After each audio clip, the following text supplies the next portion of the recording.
Hi friends, പവിത്ര സീരിയലിന്റെ upcoming എപ്പിസോഡാണ്. വേദ കോടതിയിൽ എത്തിക്കഴിഞ്ഞാൽ ശ്രീകരി ശ്രീനിവാസൻ വരും. ഗുഡ് മോർണിംഗ് വേദ വക്കീലേ. ആ ശ്രീധരൻ തേരാട്ടിലിന് വെളിവില്ല. അത് കേട്ട് വക്കീലും കൂടെ വേദ പറയും അത് കോടതി തീരുമാനിച്ചോളൂ. ആയിക്കോട്ടെ, ഒരു കാര്യം മാത്രം ഞാൻ ചോദിക്കട്ടെ, ഇങ്ങനൊരു കേസ് നടത്തുന്നതിന് വേണ്ടിയാണോ വിക്രവുമായിട്ട് വേദ പിരിയാൻ തീരുമാനിച്ചത്? വേദ പറയും ഇത് ശ്രീകരി ശ്രീനിവാസൻ നടത്തിയ ആസൂത്രിതമായ ഒരു കേസാ. അതും വിക്രമിന്റെ സ്വകാര്യ ജീവിതവുമായി എന്തു ബന്ധം? ശ്രീനിവാസൻ പറയും ഇത് ശ്രീധരൻ തേരാട്ടിലിന്റെ കള്ളക്കേസാണ്. ഇലക്ഷന് മുമ്പ് അയാൾ മറ്റാർക്കോ വേണ്ടി നടത്തുന്ന ആസൂത്രിതമായ ഒന്ന്. വേദ ചിരിച്ചിട്ട് പറയും അങ്ങനെയാണ് കോടതിക്ക് തോന്നുമെങ്കിൽ നിങ്ങൾ രക്ഷപ്പെട്ടല്ലോ. പിന്നെ എന്താ പ്രശ്നം? പക്ഷേ കോടതിക്ക് അങ്ങനെ തോന്നാനുള്ള സാധ്യതയില്ലെന്ന് മാത്രം. നമുക്ക് കോടതിയിൽ കാണാം.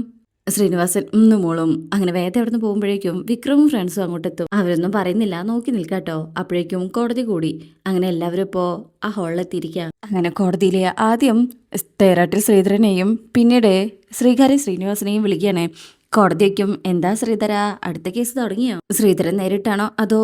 അപ്പൊ ശ്രീധരൻ വേദയെ നോക്കുമ്പോ വേദ എഴുന്നേറ്റ് വരും. ശ്രീധരന് വേണ്ടി ഞാനാണ് പ്രസിഡന്റ് ആവുന്നത് ഓണർ. ആ യെസ് പ്രൊസീ. അങ്ങനെ വേദ കാര്യത്തിലേക്ക് കിടക്കണേ. 5 വർഷം മുമ്പ്, അതായത് കഴിഞ്ഞ തെരഞ്ഞെടുപ്പ് നടക്കുന്നതിന്റെ തലേ ദിവസം മാർക്കറ്റിൽ വെച്ച് ഒരു ലഹള ഉണ്ടായി. വട്ടിപ്പിരിവിന്റെ പേരിൽ നടന്നൊരു ചെറിയ ലഹള. അത് വൈകിട്ടാവുമ്പോഴേക്കും വലിയൊരു കലാപമായി മാറായിരുന്നു. 2 മതവിഭാഗം ചേരിതിരിഞ്ഞ് ആക്രമിച്ച അത് പിറ്റേ ദിവസം നടന്ന തെരഞ്ഞെടുപ്പ് പ്രക്രിയയെ വരെ ബാധിച്ചു. 2 പേർ മരിക്കുകയും അതിന് കാരണം ശ്രീധരൻ ശ്രീനിവാസനാണെന്ന് റിപ്പോർട്ട് വരെ ഉണ്ടായി. എന്നാൽ റിപ്പോർട്ടിന്മേൽ നടപടികളൊന്നും ഉണ്ടായിട്ടില്ല. ആ കുടുംബം നീതിക്ക് വേണ്ടി പലതവണ ജില്ലാ ഭരണകൂടവുമായി ബന്ധപ്പെട്ടു. എന്നാലും ഒന്നും സംഭവിച്ചില്ല. അതിലൊരു കുടുംബത്തിന്റെ ഏക ആശ്രയമായിരുന്നു മരിച്ചുപോയ സയ്യിദ്. ആകെ ഉണ്ടായിരുന്ന 5 സെന്റ് ഭൂമി ഇപ്പോ ജപ്തി ചെയ്യപ്പെട്ടു. അവരിപ്പോ അനാഥ മന്ദിരത്തിലാണ് കഴിയുന്നത്.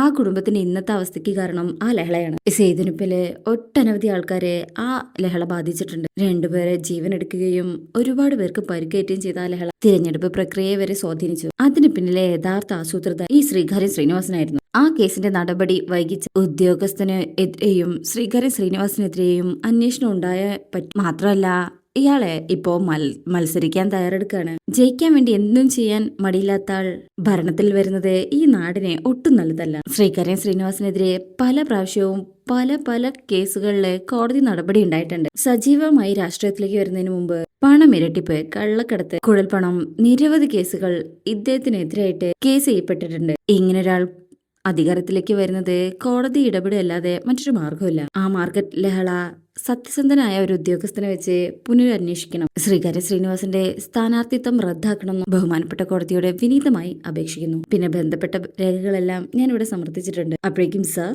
മേയ് എന്ന് പറഞ്ഞ ശ്രീകാര്യ ശ്രീനിവാസന്റെ ആ വക്കീൽ അങ്ങോട്ട് എഴുന്നേറ്റ് വരിക. പുതിയ വക്കീലെ കാള പറ്റുമെന്ന് കേട്ടപ്പോ കയറെടുക്കാൻ വന്നിരിക്കുക. ഇതെല്ലാം ചോരത്തളപ്പാ. അപ്പോഴേക്കും വേദ പറയും ഒബ്ജക്ഷൻ യുവർ ഓണർ. ബഹുമാനപ്പെട്ട അഡ്വക്കേറ്റ് രാമകൃഷ്ണൻ എന്നെക്കാൾ പ്രായവും പക്വതയും കാണുമായിരിക്കും. പക്ഷെ കോടതി മുമ്പാകെ ഇത്തരം പ്രയോഗം നടത്തരുതെന്ന് ചിന്തിക്കാനുള്ള പ്രായോഗിക ബുദ്ധി ഇല്ലെങ്കിൽ അത് കോടതി തിരുത്തണമെന്ന് അപേക്ഷിക്കുന്നു. കോടതി പറയും അത് ന്യായമാണല്ലോ വക്കീലെ. അഡ്വക്കേറ്റ് വേദ ശങ്കരനാരായണൻ സമർപ്പിച്ച രേഖകളൊന്ന് പരിശോധിക്കട്ടെ, എന്നിട്ടല്ലേ കഴമ്പുണ്ടോന്ന് പറയാൻ പറ്റൂ. അതിനിടയിൽ ഇത്രയും പ്രയോഗങ്ങൾ ഒഴിവാക്കുന്നതല്ലേ നല്ലത്. അപ്പൊ ആ വക്കീൽ വേദ ഇങ്ങനെ നോക്കും. എന്നിട്ട് സാർ എടുത്തുചാട്ടക്കാരെ കുറിച്ച് ഉപയോഗിക്കുന്ന ഒരു പ്രയോഗം മാത്രമാണത്. മാത്രമല്ല തേരാട്ടിൽ ശ്രീധരൻ എന്ന് പറയുന്ന ആൾ ഇതിനോടകം തന്നെ എത്രയോ കേസുകളുമായി കോടതി വന്നിട്ടുണ്ട്. അതിൽ പലതും തള്ളിപ്പോയ ചരിത്രമേ ഉള്ളൂ. വേദ ഒബ്ജക്ഷൻ പറയും. പ്രതിഭാഗം വക്കീൽ ആദ്യമേ തന്നെ ജഡ്ജ്മെന്റിലാണ് സംസാരിക്കുന്നത്. ശ്രീധരൻ തേരാട്ടിൽ എന്ന എന്റെ കക്ഷി ഒരുപാട് കേസുകൾ സമർപ്പിച്ചിട്ടുണ്ടെന്നുള്ളത് ശരി. അതിൽ ചിലത് പരാജയപ്പെടുകയും ചിലത് വിജയിക്കുകയും ചെയ്തിട്ടുണ്ട്. പക്ഷെ പരാജയപ്പെട്ട ഒരു കേസ് പോലും അനാവശ്യമായിരുന്നു എന്ന് ഒരു കോടതിയും ഇന്ന് വരെ പറഞ്ഞിട്ടില്ല. അവ പരാജയപ്പെട്ടത് ഭരണകൂടത്തിന്റെ വ്യവസ്ഥയുടെയും ചില പഴുതുകൾ കാരണമാണെന്ന് ഒരു വിധിയിൽ നിരീക്ഷിക്കപ്പെട്ടിട്ടുണ്ട്. അപ്പൊ കോടതി പറയും വേദവക്കീല് പറയുന്നതിലും കാര്യമുണ്ട് വക്കീലെ. ശ്രീധരൻ തേരാട്ടിലിന്റെ സത്യസന്ധതയെക്കുറിച്ച് കോടതിക്ക് പണ്ടേ ബോധ്യമുള്ളതാ. അത് കേൾക്കുമ്പോൾ ശ്രീധരൻ ചിരിക്കുന്നുണ്ട്. രാമകൃഷ്ണ വക്കീല് പറയും എന്ന് വെച്ച് എല്ലാ കേസും അടിസ്ഥാനമുള്ളതാണെന്ന് ആവില്ലല്ലോ. ഇപ്പൊ പറഞ്ഞ ഈ ലഹള തന്നെ ശ്രീകാര്യ ശ്രീനിവാസനാണ് ആസൂത്രണം ചെയ്തതെന്ന് ആരോപിക്കുന്നത് തന്നെ ഒരു അസംബന്ധമാണ്. ഒന്നാമത് എന്റെ കക്ഷി ആ സമയത്ത് സജീവ രാഷ്ട്രീയത്തിൽ ഉണ്ടായിരുന്നില്ല. മാത്രമല്ല ആ സമയത്ത് അദ്ദേഹം ബെൽജിയത്തിലായിരുന്നു. അപ്പൊ പിന്നെ എങ്ങനെയാ പുള്ളിയുടെ ഇപ്പോഴത്തെ സ്ഥാനാർത്ഥിത്വവും 5 വർഷം മുമ്പ് നടന്ന ലഹളയും തമ്മിൽ കണക്ട് ചെയ്യാൻ പറ്റണത്? വേദ പറയും ആ സമയത്തോടുകൂടി ശ്രീകാര്യ ശ്രീനിവാസൻ പ്രോഗ്രസീവ് പാർട്ടിയുടെ ഏറ്റവും പ്രധാനപ്പെട്ട ആളായി മാറുക എന്നുള്ളതിൽ വ്യക്തമായ തെളിവ് എന്റെ കയ്യിലുണ്ട്. എന്റെ കേസ് ഫയലില് അത് വ്യക്തമായി രേഖപ്പെടുത്തിയിട്ടുണ്ട്. അന്നത്തെ കേസിന്റെ കാര്യോ എന്ന് കോടതി വയ്ക്കുമ്പോ വേദ പറയും എല്ലാം അതിൽ വ്യക്തമായി പരാമർശിക്കുന്നുണ്ട് യുവർ ഓണർ. ഈ കേസിന് വേണ്ടി കുറെ ആൾക്കാരെ വിസ്തരിക്കണം. ശ്രീധരൻ ശ്രീനിവാസൻ, അയാളുടെ വലങ്കൈയായ ഷാജു പുളിക്കൽ, വിക്രം സുധാകരൻ തുടങ്ങിയ കുറെ പേർ. ശ്രീധരൻ ശ്രീനിവാസൻ എത്ര വലിയ മാനിപ്പുലേറ്റർ ആണെന്ന് അതോടുകൂടെ മനസ്സിലാകും. ശരി, ഏതായാലും കോടതി ഫയലൊന്ന് പരിശോധിക്കട്ടെ. ഈ കേസിന്റെ തുടർ വിചാരണ അടുത്ത മാസം 27-ാം തീയതിയിലേക്ക് മാറ്റിയിരിക്കുന്നു. അതിനിടയിൽ ഈ മാർക്കറ്റ് ലഹളയെക്കുറിച്ച് സമഗ്രമായൊരു റിപ്പോർട്ട് കോടതിയിൽ സമർപ്പിക്കണമെന്ന് കോടതി നിർദ്ദേശിക്കുന്നു. Yes your honour. Thank you എന്ന് പറഞ്ഞ വേദ അവിടെ ചെന്നിരിക്കുക. അങ്ങനെ ആ സെക്ഷൻ അവിടെ കഴിഞ്ഞിരിക്കുക കേട്ടോ. അതിനുശേഷം പിന്നീട് കാണിക്കുന്നത് ശ്രീകരി ശ്രീനിവാസിന്റെ വീട്ടിലാട്ടോ. അങ്ങനെ പിള്ള സാറോട് സംസാരിക്കുകയാണ് ഫോണില്. അയാളും ഒരു പാർട്ടിക്കാരനാണ്. ഇല്ല സാർ, അത് നമ്മളെ ബാധിക്കില്ല. ആ കുട്ടി ഇങ്ങനെ മൂവ് ചെയ്യുന്ന വിക്രം വിചാരിച്ചില്ല. ഓക്കെ സാർ എന്ന് പറഞ്ഞ കോള് കട്ട് ചെയ്യാം. വിക്രമും സുധയുണ്ട് അവരോടായിട്ട്. ശ്രീകരിയും ശ്രീനിവാസും പറയും പിള്ള സാറായിരുന്നു എന്നെ സ്ഥാനാർത്ഥിയാക്കാൻ വേണ്ടി ഏറ്റവും കൂടുതൽ വാദിച്ചത് പിള്ള സാറാ. ഇപ്പോ അത് തെറ്റായി പോയെന്ന് ഞാൻ പറയിക്കുമെന്ന്. കാര്യം പാർട്ടിക്ക് വേണ്ടിയാ എല്ലാം ചെയ്തു കൂട്ടിയത്. പക്ഷെ ഇപ്പൊ ഒരു പ്രശ്നം വന്നപ്പോ ഉത്തരവാദിത്തം മുഴുവൻ എന്റെ തലയിലായില്ലേ. ഇത്രയും കാലം ഭാര്യയും ഭർത്താവായി ജീവിച്ചിട്ട് നിനക്ക് വേദയെ പറഞ്ഞ് മനസ്സിലാക്കാൻ കഴിഞ്ഞില്ലേ എന്നാണ് പിള്ള സാർ ചോദിക്കുന്നത്. വീട്ടിലുള്ള ആളെ നിയന്ത്രിക്കാൻ പറ്റാത്ത ഒരാൾ എങ്ങനെ നാളെ പ്രസ്ഥാനം നിയന്ത്രിക്കാൻ കഴിയുന്നത്? ഞാൻ എന്ത് മറുപടി പറയണം? നീയും വേദയും രണ്ട് വ്യത്യസ്ത ആളുകളെ ആയിട്ടാണ് വീട്ടിൽ കഴിയണമെന്ന് ഞാൻ പറയണോ? വിക്രം കൈയും കെട്ടി ഒന്നും പറയേണ്ട നിൽക്കുകയാണ്. ഈ കോടതി വിധി എങ്ങനെ പ്രത്യേകതയ്ക്കും എന്ന് അറിയോ? അപ്പോ സുധ പറയും കോടതി അന്വേഷിക്കാനല്ലേ പറഞ്ഞുള്ളൂ. അത് മതി, സാധാരണ ആൾക്കാർക്ക് തീയുണ്ടാവാതെ പുകയില്ല എന്നുള്ള ന്യായമായവർക്ക്. കോടതി അങ്ങനെ പറഞ്ഞിട്ടുണ്ടെങ്കിൽ ശ്രീകാര്യം ശ്രീനിവാസൻ തെറ്റ് ചെയ്തിട്ടുണ്ടാവുന്നായിരിക്കും അവരുടെ വാദം. സുധ പറയും നമുക്ക് വീടുകൾ തോറും കയറിയിറങ്ങി ഒരു വിശദീകരണ ക്യാമ്പയിൻ നടത്തിയാലോ? പുളിക്ക പറയും അത് നല്ലതാ. അമ്പലത്തിൽ നിന്ന് തിരുവാഭരണം കടത്തിയ കേസ് വന്നപ്പോ മുമ്പത്തെ ആ പാർട്ടി അത് ചെയ്തിട്ടുണ്ട്. അങ്ങനെ പുളിക്കൽ ഓരോന്ന് പറയുമ്പോ ശ്രീകാര്യം ശ്രീനിവാസൻ പറയും എന്ത് കുന്തം ചെയ്തിട്ടാണെങ്കിലും ഇത്തവണത്തെ ഇലക്ഷനെ ഇത് ബാധിക്കാൻ പാടില്ല. അല്ല സാറേ, എനിക്കൊരു സംശയം. വേദ ഇതിനിടയില് ആ ശ്രീകാന്തിനെ പോയി കണ്ടിരുന്നു എന്നല്ലേ പറഞ്ഞത്? വിക്രം പറയും അതെന്തിനാണെന്ന് ഞാൻ അവളോട് ഒരുപാട് തവണ ചോദിച്ചതാ. പുളിക്ക് പറയും വ്യക്തമായൊരു മറുപടി കിട്ടിയില്ല അല്ലേ? അതെ. അപ്പൊ പുളിക്ക് പറയും അതെ സാർ, ഇത് സാറിന് എതിരായിട്ട് ശ്രീകാന്തും വേദയും കൂടി ചെയ്യുന്നതാണ്. വിക്രം പറയും അതിന് വേദ എന്തിനാ ശ്രീകാന്തിനെ കൂട്ടുപിടിക്കണം? സുധ പറയും അല്ലാതെ എന്തിനാ ശ്രീകാന്തിനെ വേദ കാണാൻ പോണോ? അതുമാത്രമല്ല ശ്രീകാന്ത് ഇപ്പോ വാസവനോടൊപ്പം. സുധ പറയും അങ്ങനെയാണെങ്കിൽ ആ സംശയം ശരിയാവാൻ സാധ്യതയുണ്ട്. അപ്പൊ ശ്രീകാര്യം പറയും അതെ വിക്രം, എനിക്കെതിരെ കേസ് കൊടുക്കുന്ന അതേ സമയത്ത് തന്നെ വാസവന്റെ കൂടെ ചേർന്ന് അയാളെ ജയിപ്പിക്കാൻ ശ്രമിക്കുക. ഇതാരുടെയോ നിർദ്ദേശപ്രകാരം വേദ എനിക്കെതിരെ പ്ലാൻ ചെയ്ത് കളിക്കുന്നതാ. വിക്രം പറയും വേദ സാറിനെതിരെ കേസ് വാദിച്ച് ഞാൻ സമ്മതിക്കുന്നു. പക്ഷെ അതും ശ്രീകാന്തും വാസവനും തമ്മിലുള്ള ബന്ധവുമായി കൂട്ടിക്കുഴയ്ക്കേണ്ട സർ.